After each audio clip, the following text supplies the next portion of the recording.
Yo, what is going on, guys? You are now once again sitting down with greatness. We have the awesome, the phenomenal Melody Muze, the voice of our beloved Castorice. But do not worry, we're going to get a little bit closer, learn a little bit more about her as a voice actress, but this time you don't have to worry about maybe getting a little bit ill. How are you doing today? Hi, I'm doing great. Thank you for having me. How are you? I'm doing all right. Thank you very much. I appreciate you checking in with us, sitting down, us having this conversation. I cannot wait to learn more about you. I am also excited. This will be a lot of fun. I love doing these types of things and also getting to know you. Thank you. Well, let's start off with, how did you get your start in voice acting? Oh boy. So this started 9 years ago. And it was kind of a simple thing, to be honest. Back then, I was kind of lost and confused about where I wanted to head into with life because I went through a pretty traumatic experience with illness and everything. Okay. So it kind of put me in this very weird place of I don't know what I want to do with my life, and I don't know what direction I want to go. And so I used to have this hobby. I still kind of have this hobby of where I like to just sing. And I used to sing like a lot of Disney tunes. Okay. And I would really get into character. And I was actually pushed to try out voiceover as a career by my dad. My dad was like, you're really, really good at this. I think you should just give this a whirl, being a voice actor. And I was like, and I don't know, it was kind of like a huge light bulb moment, and it was an epiphany. They don't happen very often in life, but you kind of have to grab them and then just run with it when you get it, right? So I grabbed my really crummy headset. That's right. I used my crummy, cheapy headset, and I went online on the internet, and I just started looking up voiceover casting call websites. I actually started on behindthevoiceactors.com, funnily enough. Because they used to hold casting calls on there. I don't know if they still do, but I know back then when I started 9 years ago, they did. So I was on there, I was on Casting Call Club, and I just fell in love with the entire process. I loved studying the script, studying the characters, putting myself in these scenes and scenarios, making these decisions, and just getting into it, fully immersed into the character. I just fell in love with everything about it. I loved auditioning. Even just auditioning, I was into. Regardless if I got the role or not, I definitely didn't expect to because, again, I was on a really crummy headset and I have no theater training, no background in acting. So I was just like, look, I don't expect much, but this is really fun. So I'm going to keep going and doing the thing. So that's how I started. So shout out to Dad because he recognized the tremendous gift that you have. Oh, thank you. Yes, big shout out to him. That was he was definitely, I will say my whole family was pretty supportive of it. My brother, when I told him that this was something that I was really getting into, he actually brought me an interface and he let me borrow one of his nice microphones because my brother's a music producer. So he has quite a collection at this point. That's awesome. And he is also a musician. He's a bassist. So awesome. Really sick. Sorry, I have to promote my brother a little bit because he's amazing and does great work. So yeah. And he supported me. My mom was very supportive of me. So it was just, I had a lot of support, and that's something that I hope more people can get is a proper support system because people can do some amazing things and create such incredible stuff when they have the proper support to do so. And I was very fortunate in that regard. I love hearing that you had such a great support system, right? Because, obviously, you're a very talented person and people were able to recognize that, stoke those embers, help you grow and develop into who you are now. And like you said, there are so many different amazing people out there. And if they have that support system, you have no idea what they could become. And that's how I feel about it, and which is why I value community so much, because you can do such incredible things. all you need is a community backing you up and pushing you to this and helping you get to that point. I think we all need that a little bit, right? Like, and this is coming from me, who is a bit of a hermit in the industry, ironically, and I do a lot of things on my own. But, you know, I wouldn't be here today if it weren't for my family, if it weren't for the support of my loved ones who truly believed in me. So that's again, very lucky, very privileged in that regard. I love it. I love it. And I love hearing how you got started. It sounds very, just to relate it a little, very similar to how I got started in my streaming career. I had a crappy mic. I was streaming off of like big old TVs. It was so scuffed. But now I have some more high end things because I didn't let the rough start stop me from getting to where my vision knew it could take me. And I harmonize with that because you were like, oh, you know what? I'm just going to dive in. We're just going to get after it, see what we can do. And it sounds like you were a big student of the game, because you were checking out different scenarios. And was there any particular artists, actors, or works that you were like, oh, this is so good, I want to do something similar to that? I gotta say, I think what really inspired me to pursue voiceover had to be the game Dragon Age Origins. Okay. Like, don't get me wrong, I have definitely played a lot of games with incredible voiceover, but for me, the voiceover in that game just hit very different. And I think it's because that was the first type of game of its kind that I personally played. And that's because there were such emotionally complex characters that you, the protagonist, were often involved in and were speaking with. And you got to hear these incredible performances, like these beautiful, nuanced performances that just made me go, I want to be this. This is what I want to do. Because that's the type of voiceover that I prefer and probably excel at, are the more nuanced voiceovers where, I'm not boisterous or over the top. Instead, if you pay attention and you really listen to the character, you get to hear these emotions, these very complex emotions in my delivery. Because that's what Dragon Age Origins had a lot of. Like, I mean, for example, Morrigan, the queen that she is, one of my favorite characters. Like, listen, on the surface, she was kind of awful. Like, when you first met her, she was kind of, like, really mean. I mean, I personally wasn't bothered by it. I was like, yes, slay, be mean to me. I'm fine with this. But, like, other people are a little more sensitive to it. But then when you actually get to know Morrigan, you're like, oh, wait a minute, this woman's actually really complex. And part of that amazing, like, complexity is because of Claudia Black's performance. So definitely one of my favorite voice actresses. Love Jennifer Hale as well. I grew up with Jennifer Hale as well. Incredible voice actress. So you could probably sort of see, like, what my type is when it comes to voice actors. Yeah. Cree Summer. I loved Cree Summer growing up. She's like, so when I good. watched, she is incredible. Like, she's definitely one of my all-time favorites. Because, like, it's incredible because her voice is so unique. So she doesn't ever really change up her voice a ton. However, her acting is always so good and so perfect for her character. Like, I believe it was number 5? Abigail from Kids Next Door. Yeah. That was my girl. Yeah. Growing up, that was my girl. I loved her so much. She was so smart, so cool, so competent. I just loved her. And she was voiced by Cree Summer. So I don't know. There's a lot of voice actors who I really do admire when it comes to skill. Although I have a personal, like, this is my personal philosophy. Yeah. I don't put anyone on a pedestal.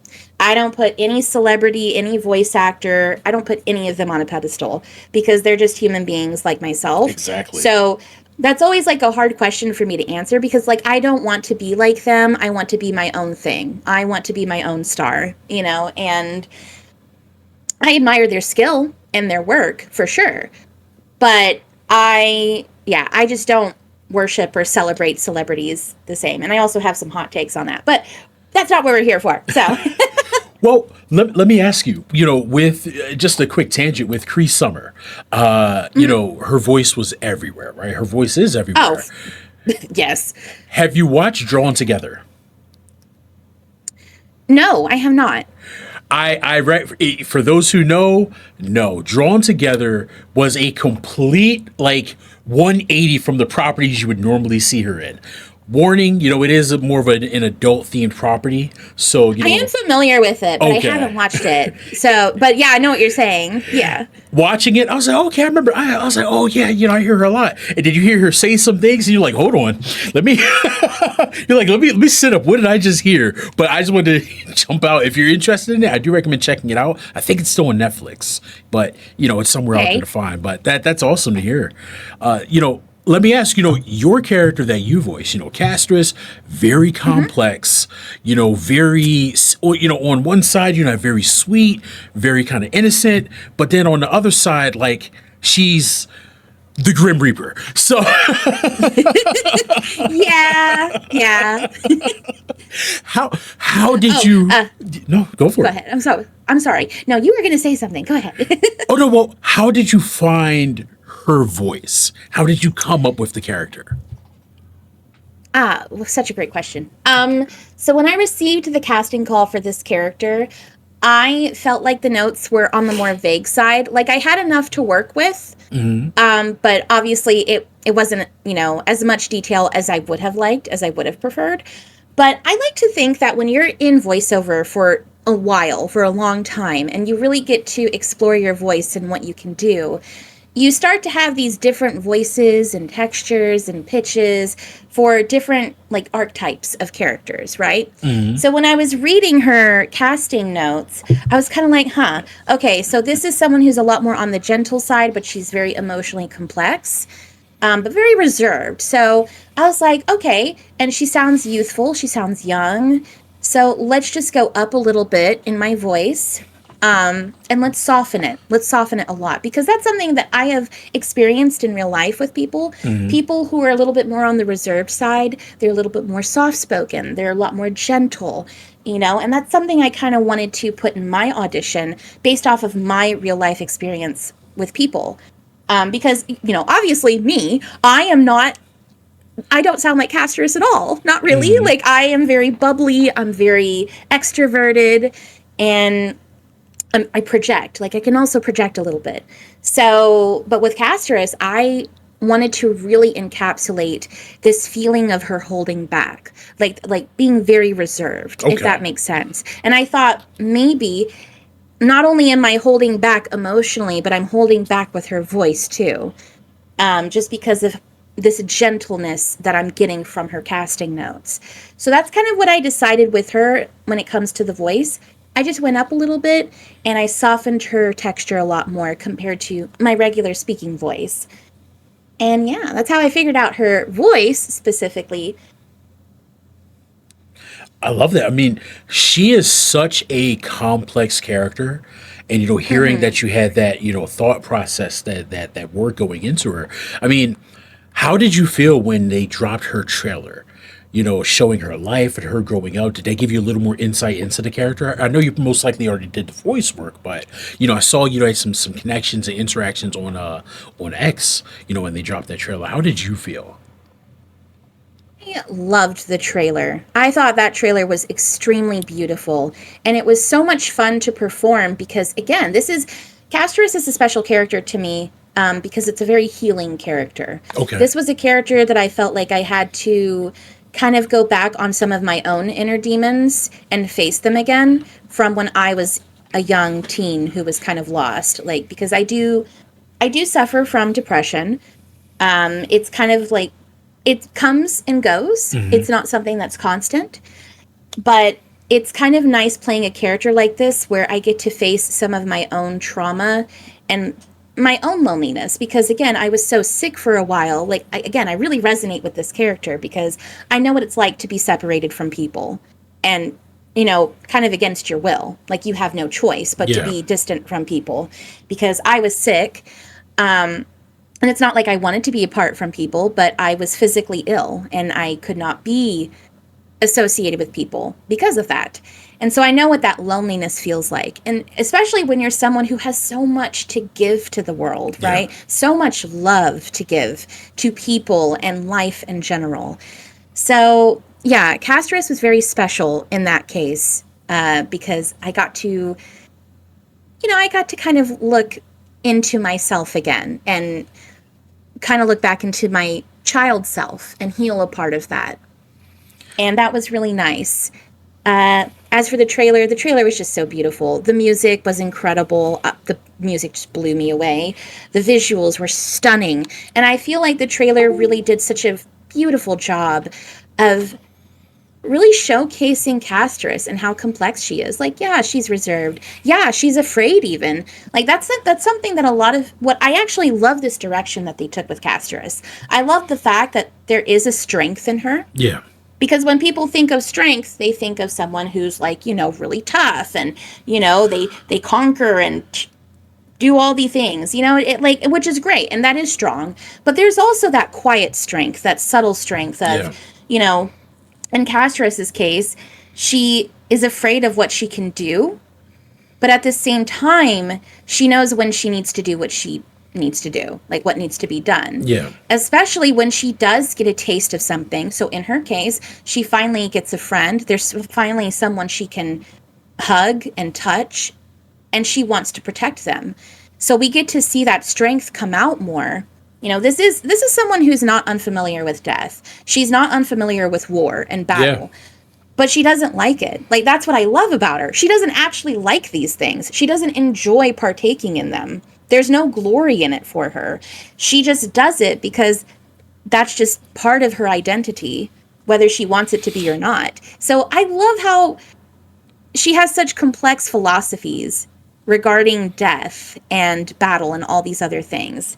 Like, it's not just, I'm the death, I'm an edgelord, and that's that. It's like, no, she's like, I actually don't like these things, and I'm scared of what I can do. I'm scared of my power. I'm scared of what's going to happen. I think that's real. I think that's what makes her so dynamic as a character. Yeah. She's real. She's not one-dimensional. She's very multi-dimensional. And for me, as a voice actress, very fun to perform. I mean, you said all of that so beautifully, and I love how you related it to your own experience. So first and foremost, thank you. Second of all, I don't want to go too deep into it, but I'm someone who also deals with depression, and I want you to know I'm thankful for your strength in your journey, because I know it's not easy. I know it's not easy. So, hearing that you took something that a lot of people can perceive as a weakness and made it an absolute strength that served you, I love that. Thank you so much. Thank you. And I appreciate your kind words. It means a lot to me. I think there's a lot of people who do deal with depression. And I know mental health is just not taken seriously enough. And it really sucks because it is so vital. It is so important that it gets treated, that you get diagnosed, because when you have those things, it can help you so much in life, because unfortunately, a lot of us are taught to just kind of self-regulate and figure things out. Yeah. And, this is me. I guess this is part of me just figuring it out, like how to make this serve me when it kind of screws me over in general, right? And I guess that's kind of what I'm hoping my voiceover does, is I just want to help people navigate their own emotions and to help inspire them to use these supposed weaknesses, I'm putting that in quotes, and turning them into a strength. Because like facing your fears and knowing that you are capable of much more than even you know. So, and that's all I can hope for, right? Like all we can do is our best. All we can do is our best with the circumstances that we're given. And just surviving, just making it through the day, that's enough of a win. You deserve to pat yourself on the back for that alone. So. That's powerful. That's powerful. Thank you. Yeah. Well, sorry, I didn't mean for this to get darker or anything. No, listen, I'm here for it. I love it. Okay, great. Well, let's shift gears a little bit. Let me ask, with you and your unique start in voiceover, I love hearing how everyone gets into different things. What would you say are the 3 major keys to being successful in this industry? That's another great question. Whew. Okay, so this is just my opinion. So, take it with a grain of salt. I mean, I do this full time for a living professionally. So I feel like I've done something right down the line. But hey, that's the thing. Every voice actor's journey is different. So the first thing that I want people to really try and learn if they want to get into voiceover and do it super seriously, even if it's just a hobby, please don't compare yourself. Do not compare yourself, your journey to other people. It will rob you of joy. It will rob you of so much. It will rob you of motivation as well. Because you're going to be like, man, I can never compete with this person. It's like, yes, you can. You absolutely can compete with people. We've been in your shoes before. We started exactly as you did. So of course you can compete. It might take a minute. It might take a while. Your journey is going to look different from our journey. And you can't compare yourself because some of us have been doing this for a very long time. Some of us have the training. We have the support system. Like I said earlier, I come from a very privileged position because I had a family who supported me. And a lot of people don't have that. So you have to figure out how to conquer that if you really want this, you know? So that's why it's so important. Number one, do not compare your journey with anyone else. Don't compare your voice to anyone else. So that's my first thing. That's huge. Second thing, please embrace your twist. I always say this to people, okay? Because yes, you're going to meet people down the road who maybe are in the same bracket as you when it comes to your voice. Like maybe you have similar pitches, similar tones, similar this, that, and the other. But they're never going to have your twist. That's why that's why people preach in voiceover so often that the acting is always more important than whatever voices you can do. And it's true, right? It's just fact. Like, people are more often than not going to hire you for your acting decisions, not your voice. And that's why I always tell people, don't fight yourself, embrace yourself. Like, the more that you start to get confident in who you are, the more that you embrace yourself, your flaws and all, the more powerful of a performer you will become. Like, that's one of the things that really has made me a more dynamic performer, is I stopped fighting myself. I stopped being mean to myself. You know, I'm a plus size woman, right? I've always grown up in a thicker body. Like, even when I was young, I've always been plumper. I've always been strong too. Like, you know, I have that going for me as well. But I was given a lot of crap for that growing up as a kid. And even to this day, I still get judgment for it, for being plus size. But here's the thing. You deserve good things. You are worthy, no matter where you are at in your life when it comes to your body, your health, whatever. You deserve good things. You deserve success. And you have to convince yourself of that. You have to work on saying, you know what? And here's the thing. I'm not even talking about positivity. I'm talking on neutrality, right? Like, you got to get to a point where you can look at yourself and you say, you know what? I'm cool with me. I'm cool with me. I'm cool with my voice. I'm cool with what I have to offer. And it's good to be ambitious. But the only way you can be truly ambitious is if you start to really learn how to embrace where you are at as you are now, if that makes sense. It does. There's a lot of power in embracing who you are and, you know, being a voice actor. Like, a lot of people kind of forget this part. There's a lot of courage that is required to be a voice actor, because you're putting yourself out there a lot. Like, that's part of it. And the only way that you can really do that is doing yourself the kindness of saying, I deserve good things. I deserve success. I deserve to be seen. I deserve to be heard, you know, and that's what you have to teach yourself. So stop fighting yourself, stop being mean to yourself, and embrace your special twist. You got a lisp? Okay. So do I occasionally. I'm still booking. Go ahead and put yourself out there. You got a thick accent or you got an accent? Don't fight that. Embrace that. You know how you might actually be hired because you have that really interesting, authentic accent? Don't fight it. Embrace it. Now, it wouldn't hurt, of course, to like get a general American accent going on to learn that, but don't shame yourself for having a unique sound, for making unique acting decisions. Embrace that, because that's probably what's going to book you, is by embracing your special twist. I love that. That is awesome. Because it's like, you know, we all are written and I say written, or developed in such a way where we're always trying to compare ourselves to each other, but we're really made unique. And I love the fact you're like, take that thing that makes you different and make it serve you. That is absolutely powerful. Because I have the very strong opinion that, oh gosh, hold on, brain fog. I just have the opinion that we all, because of what you said, that we all have very unique lived experiences. Those experiences will serve you so well as an actress, as an actor, or performer in general. It really will. Because I often tell people life is one of your greatest teachers. Definitely get a coach if you've got the funds, if the budget's there, but also really look at your lived experience, which is probably unique from other people's, because you can take from your own experience and apply that to your acting. Channel your emotions into your acting. I mean, that's why I always tell people when people are like, oh, I don't know why, why do politics have to be part of art or games or books and movies? And it's like, because these things reflect the human experience. Yes. And guess what politics is directly linked to? The human experience. So of course it's going to reflect that. And guess what? Your performance is going to reflect that. You are your voice. You are your business. So that's why I always tell people, please be kinder to yourself. You're doing so much better than you realize. And everyone who wants to be in the voiceover industry, there is a place for you here. You just have to embrace yourself.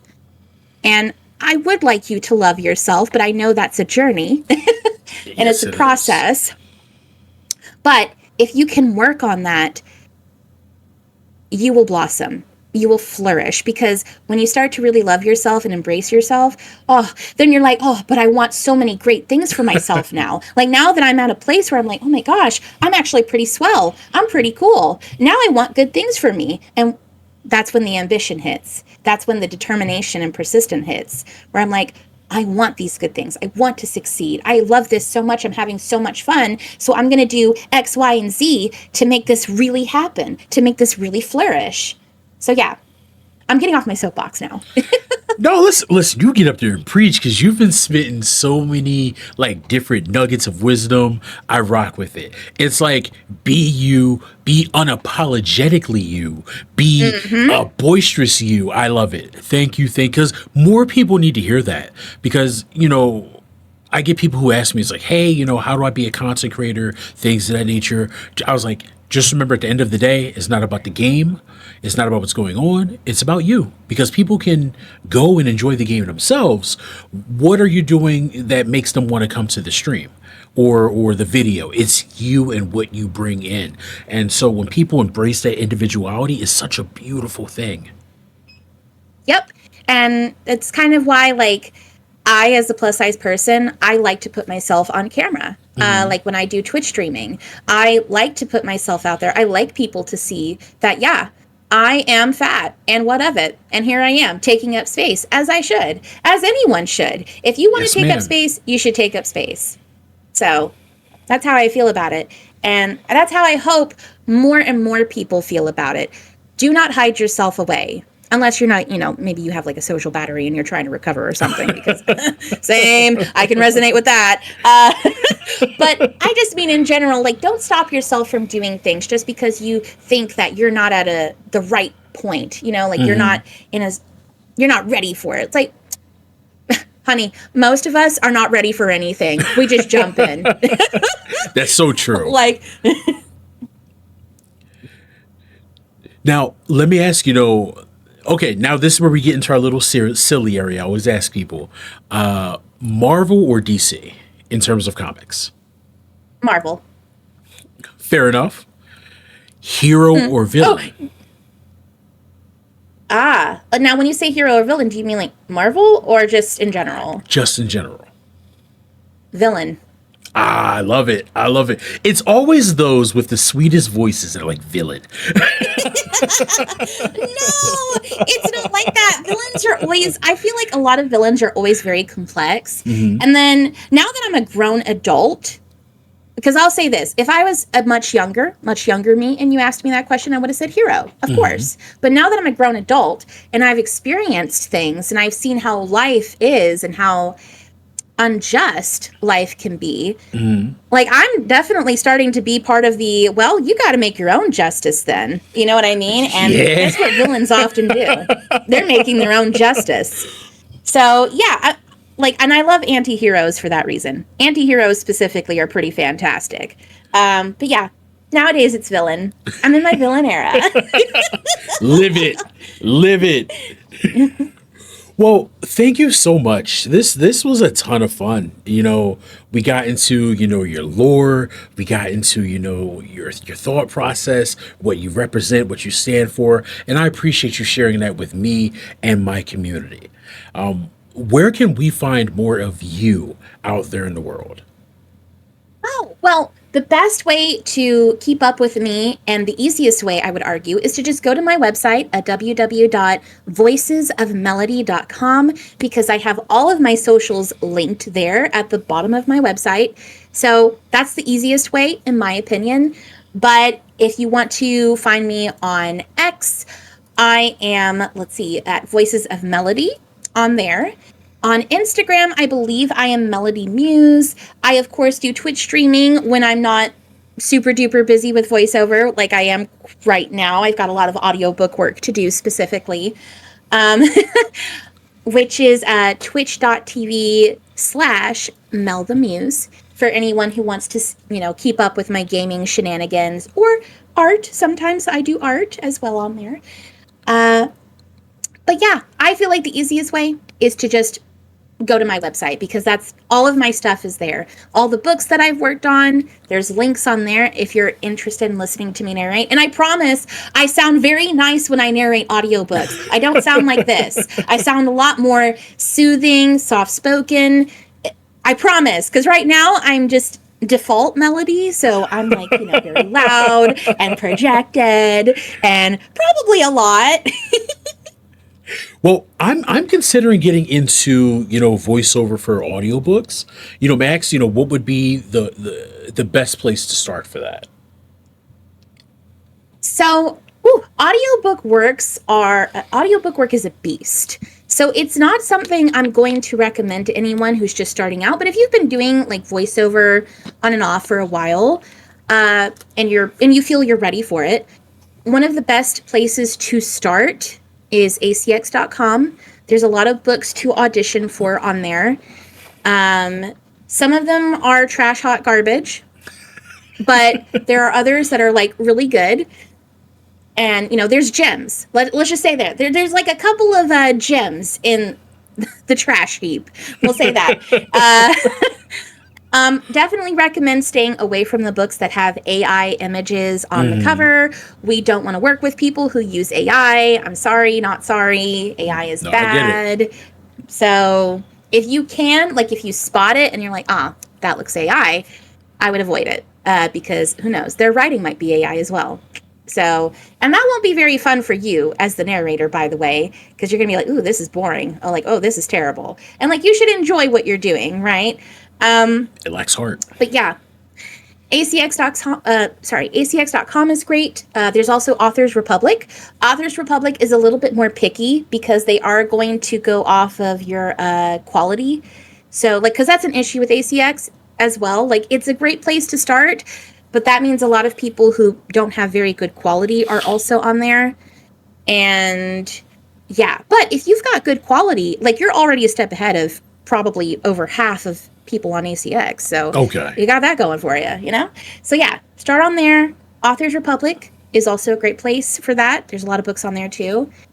And yeah, personally, I do audition on both of those on occasion, but I've also taken the time to make connections with different authors, and I've also gotten a little bit lucky. I've gotten a little bit lucky with that as well. I don't know. There's a lot of luck involved in this career, by the way. I want to make that very clear. There's so much luck involved. It's very RNG. So, just do your best, and you're going to do more auditioning than anything. So, well, there you go. I'm going to say that you're not lucky, and do you want to know why? Why is that? You've done the work. You've made sure your stats were in place. So when these opportunities came around, they had no choice but to recognize you. Well, thank you. I appreciate that. I mean, listen, I gotta keep eating my slices of humble pie, okay? Because if I don't, my head will get too big, and it's already big. So I and of course I say that I'm a foodie. Like, for anyone who cares or wants to know, I'm a foodie. Love food. I can be bought with food. So, but yeah, that's what I recommend starting out with. And once you build up your portfolio, then you can start hitting up those big audiobook publishers and be like, hey, look at my portfolio. Look at all these books I've done. I am worthy. So, yeah. Well, listen, this has been phenomenal. And all of you have once again sat down with greatness. Please check out the link down below. You can find all of Melody Muze's work and where you can follow more of her journey. Make sure you guys hit that like button if you enjoyed the video. Make sure you guys hit that like button even if you didn't enjoy the video and you're a hater too. Hit subscribe. I love you all. Stay fierce, keep gaming, and welcome to the House of Hounds. We're out.